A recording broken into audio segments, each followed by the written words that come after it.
कन्या राशि के लोगों के लिए अप्रैल का महीना कैसा होने वाला है। जय माता दी दोस्तों, आप सभी का स्वागत है हमारे YouTube चैनल अमृता एस्ट्रो में। और इस वीडियो में मैं बात कर रही हूं अप्रैल माह के कन्या राशि फल के बारे में, जो कि बहुत महत्वपूर्ण महीना होने वाला है, क्योंकि इस महीने में कई ग्रह एक साथ एक ही राशि में मौजूद हैं, जिससे कई तरह के शुभ और अशुभ दोनों तरह के योग बन रहे हैं। उन योगों का प्रभाव कैसा रहेगा और क्या उपाय आप कर सकते हैं, चलिए जानते हैं विस्तार से। तो आगे बढ़ने से पहले एक छोटा सा ही निवेदन है, चैनल पर आप पहली बार आए हैं और अभी तक चैनल को सब्सक्राइब नहीं किया है तो चैनल को सब्सक्राइब जरूर कर लें। तो देखिए, अगर ग्रहों की स्थिति की मैं बात करूं तो आपकी राशि कन्या राशि, जिसमें केतु विराजमान है, पूरे महीने यही विराजमान रहेंगे। इसके बाद आपका जो सप्तम भाव है वहां 5 ग्रह मौजूद हैं। वहां पर राहु, सूर्य, शुक्र, बुध और शनि, पंच ग्रह योग बना हुआ है। अब इनमें शुभ और अशुभ दोनों तरह के योग बने हुए हैं और इस योग का प्रभाव आपको इस महीने में खास तौर से मध्य माह तक तो काफी ज्यादा देखने को मिलेगा। वो पॉजिटिव होगा या नेगेटिव होगा, इसके बारे में हम बाद में चर्चा करेंगे। आपका जो नवम भाव है वहां भाग्य के स्वामी बृहस्पति बैठे हुए हैं। आपका जो दसम भाव है वहां मंगल विराजमान है। मंगल देव इस महीने के पहले सप्ताह में ही आपके 11वें घर में चले जाएंगे और 14 अप्रैल को सूर्य का राशि परिवर्तन होगा। सूर्य आपके सप्तम से निकलकर अष्टम यानी अपनी उच्च राशि में चले जाएंगे। तो ये तो हो गई ग्रहों की स्थिति। अब इनका प्रभाव कैसे होना है इसके बारे में जान लेते हैं। पहले हम बात करेंगे आपके करियर के बारे में कि आपका करियर कैसा रहेगा। तो देखिए, करियर जहां पहले सप्ताह में मंगल मौजूद है, तो मैं कहूंगी जब मंगल यहां बैठे हुए हैं तो मंगल महीने की शुरुआत को आपके करियर के लिए अच्छा रखेंगे।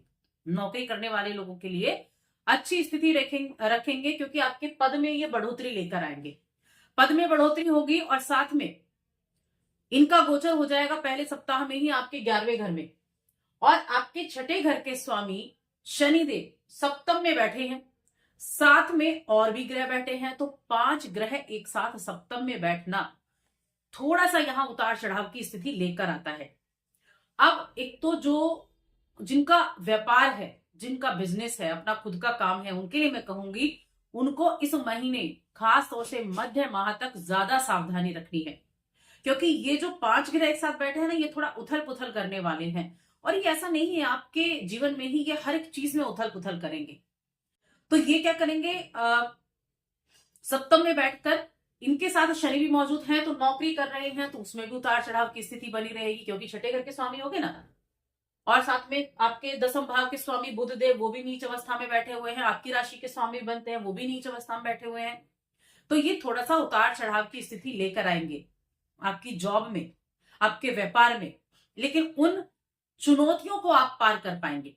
देखिए, चुनौतियों को जब गले लगाते हैं तो उनसे काफी कुछ सीखने को मिलता है। चुनौतियों से घबराना नहीं है। जहां शब्द आया चुनौतियां आएंगी, ऐसा नहीं कि महीने में कुछ मिलेगा नहीं, महीने में प्राप्त भी होगा, सफलता भी मिलेगी कार्य क्षेत्र में। सूर्य का गोचर जब सप्तम भाव से अष्टम में होगा, उच्च के सूर्य हो जाएंगे, तो अचानक से चीजें बदलेंगी। सरकारी विभाग से लाभ मिलेगा, सरकार से लाभ मिलेगा और पैतृक संपत्ति की प्राप्ति हो सकती है। और साथ में जॉब में कुछ चेंजेस भी होंगे, ये चीजें भी होने वाली हैं।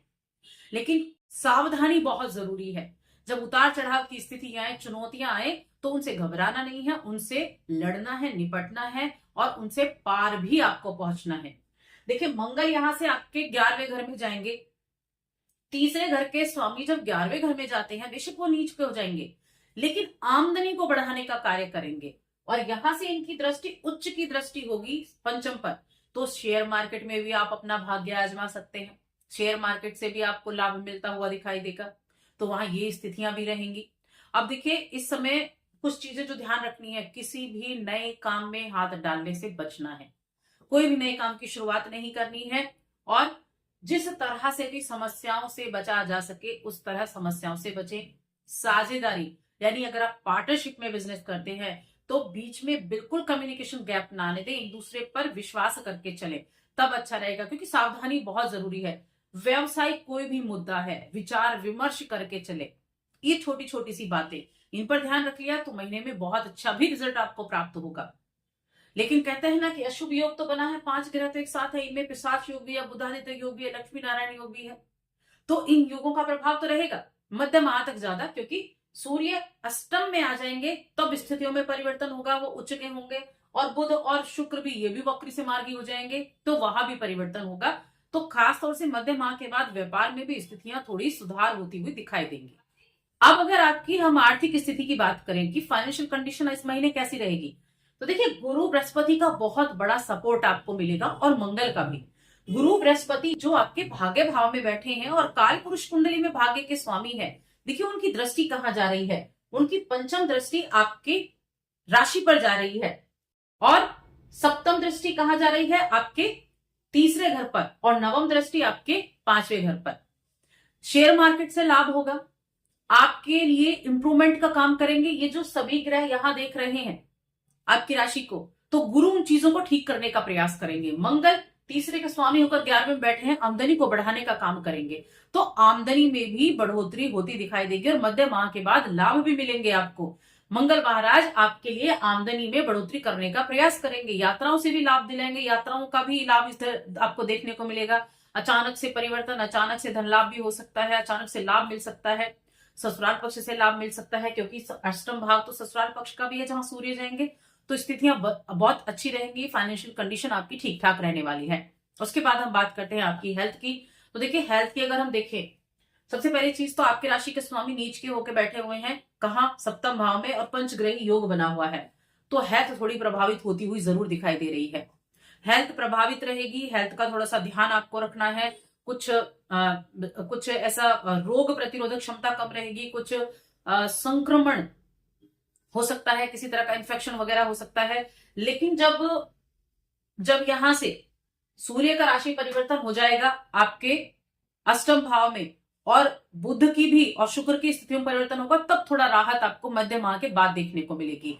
तब आप कोशिश कर सकते हैं। देखिए देवगुरु बृहस्पति आपकी सेहत को पूरा अच्छा करने की कोशिश करेंगे, क्योंकि 1 2 3 4 5 आपकी राशि पर देवगुरु बृहस्पति की दृष्टि है, तो सेहत को ठीक करने का काम भी करेंगे। यानी कि सेहत खराब हुई, देवगुरु बृहस्पति की दृष्टि है, तो उसमें आपको इंप्रूवमेंट भी देखने को मिलेगा, वो ठीक भी होगा। लेकिन चुनौतियां आएंगी, उन चुनौतियों को आप ठीक भी कर पाएंगे, कहने का मतलब ये है। अब प्रेम जीवन, वैवाहिक जीवन और पारिवारिक जीवन कैसा रहेगा, तो प्रेम जीवन के लिहाज से प्रेम के स्वामी है शनिदेव, बैठे हैं सप्तम भाव में। परिवार के भाव के स्वामी है शुक्रदेव, बैठे हैं सप्तम भाव में। चौथे घर के स्वामी गुरु बैठे हैं नवम भाव में। तो प्रेम जीवन के लिए कहा जाए तो मिले जुले परिणाम रहेंगे, लेकिन यहां प्रेम और विवाह के प्रबल योग बन रहे हैं, क्योंकि आपके दूसरे घर के स्वामी आपके सप्तम में बैठे हैं, प्रेम के कारक हैं, विवाह के स्वामी भी हैं, और विवाह के स्वामी गुरुदेव भी यहां हैं। तो ये प्रेम और विवाह के प्रबल योग बना रहे हैं, ये बहुत पॉजिटिव रिजल्ट आपको इस महीने देखने को मिलेगा। इसके अलावा ये समय ऐसा हो सकता है कि आपका विवाह भी तय हो जाए, प्रेम विवाह की मैं बात कर रही हूं, वो भी आपका तय हो जाए, तो खुशियां ही खुशियां आपके जीवन में हो। ये एक बहुत पॉजिटिव स्थिति बनी है। इस समय हो सकता है बीच बीच में वैवाहिक जीवन की मैं बात करूं तो वैवाहिक जीवन में जीवन साथी की हेल्थ जरूर आपकी थोड़ा सा प्रभावित कर सकती है, क्योंकि सप्तम भाव विवाह का भाव है, जहां पर 5 ग्रह मौजूद हैं, तो उनकी सेहत में उतार चढ़ाव की स्थिति रह सकती है। लेकिन विवाह भाव के स्वामी नवम में बैठे हैं, तो आपका वैवाहिक जीवन अच्छा रहेगा, एक दूसरे को समझ पाएंगे, एक दूसरे की समस्याओं को समझ पाएंगे, उन समस्याओं को हल भी कर पाएंगे। और सूर्य महाराज जब यहां से निकलेंगे और अष्टम में जाएंगे, तब स्थितियां ज्यादा ठीक रहेंगी, और उनकी स्वास्थ्य भी काफी हद तक संभलता हुआ दिखाई देगा। तो मध्य माह तक जीवन साथी के हेल्थ का ध्यान रखें, उसके बाद उनकी हेल्थ अच्छी रहेगी। पारिवारिक जीवन की बात करूं, देखिए चौथे घर के स्वामी नवम में है, दूसरे घर के स्वामी सप्तम में है, तो मैं कहूंगी संतान सुख की प्राप्ति का भी योग यहाँ बन रहा है, कि संतान सुख हो, घर में नए मेहमान के आने की खुशियां मनाई जाए।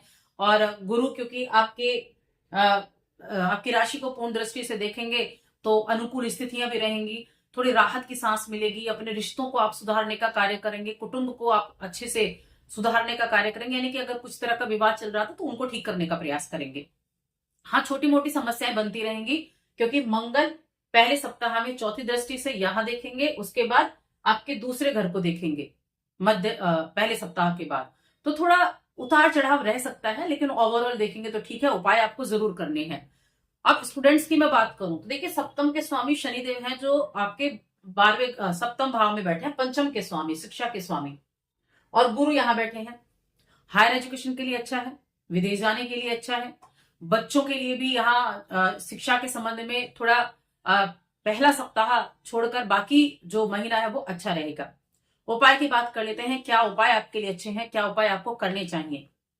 आपकी राशि के स्वामी नीच अवस्था में बैठे हैं, तो बुध महाराज के बीज मंत्र का जाप आप करें प्रतिदिन, क्योंकि इस मंत्र का जप करने से, क्योंकि बुधदेव आपके सप्तम भाव में ही नीच अवस्था में रहने वाले हैं, तो बुधदेव के बीज मंत्र का जाप करना बहुत अच्छे रिजल्ट दिला सकता है, व्यापार में भी और हेल्थ में भी। पहली चीज। दूसरे दिन है कि बुधवार के दिन हरे रंग के वस्त्र जरूर धारण करें, इससे आपको बहुत फायदा भी होगा, एनर्जी भी बढ़ेगी, स्वास्थ्य भी अच्छा रहेगा। और शनिवार के दिन गरीब को, किसी ना किसी एक गरीब को भोजन जरूर करें। बस ये उपाय आपको करने हैं। बाकी आपको वीडियो कैसी लगी हमें कमेंट करके जरूर बताएं। जय माता दी।